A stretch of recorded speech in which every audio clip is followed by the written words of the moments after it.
আসসালামু আলাইকুম, সবাই কেমন আছেন? আমি গ্রামে এসেছি।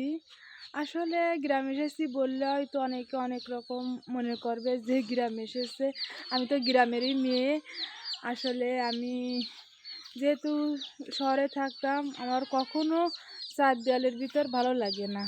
শহর ভালো লাগে না, আমার শহর ভালো লাগে বেড়ানোর জন্য। কিন্তু স্থায়ীভাবে থাকার জন্য শহর আমার ভালো লাগে না। গ্রাম আমার সবসময়ের জন্যই পছন্দ। আসলে সব সুযোগ সুবিধা কিন্তু সব জায়গায় থাকে না। দেখেন, গ্রামের সুযোগ সুবিধা একরকম, শহরের সুযোগ সুবিধা একরকম। আরেকটা জিনিস, গ্রাম যে আমার ভালো লাগে আমি বলতেছি, আমার আবার একঘেয়েমি কোনো কিছু ভালো লাগে না। গ্রামে অনেক দিন হয়ে গেলে তখন মন চাবে যে এর থেকে মনে হয় শহরে ভালো ছিলাম, তখন শহরের কথা খুব মনে পড়ে। আবার যখন শহরে থাকি তখন গ্রামের কথা খুব মনে পড়ে। আসলে আমাদের জীবনটা এরকমই, মানে মন চায় সব কিছু মিলেই চলাফেরা করতে, একঘেয়েমি কোনো কিছু ভালো লাগে না।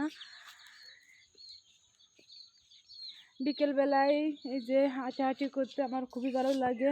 এই যে আমি বনের ভিতর হাঁটতেছি। আমাদের বাড়ির সামনে অনেক বড় একটা উঠান আছে, আগে আরও অনেক বড় ছিল।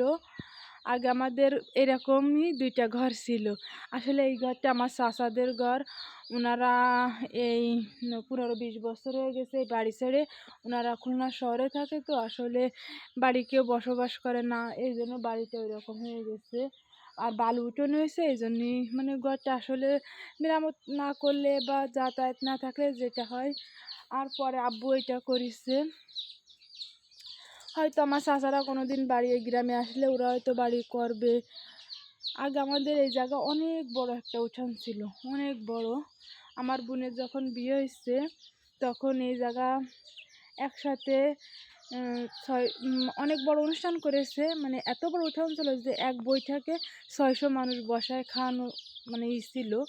এখন তো আস্তে আস্তে মানে এই যে ঘর টর করার জন্য উঠানটা ছোট হয়ে গেছে। আর একটা জিনিস, এই দেখেন আমাদের এখানে কত বড় একটা পুকুর। এটা কত বড়, যারা হয়তো জায়গা জমি সম্পর্কে বোঝেন তারা বুঝবেন। 10 কাঠার একটা পুকুর, মানে এটা আব্বুরা কোনো কাজে লাগায় না, জাস্ট মানে এটা কোনো মাছও ছাড়বে না। আবার এটা মাছ আব্বুরা খায়ও না। দেখ, অনেক দিন পোড়া ছিল, এরকম ফেলানো ছিল।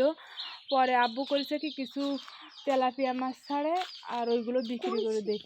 কারণ হলো এ জায়গার চারিদিক অনেক গাছপালার ওই যে পাতা পড়ে পানির রং দেখলেই তো বুঝতে পারতেছেন কি অবস্থা, কালো।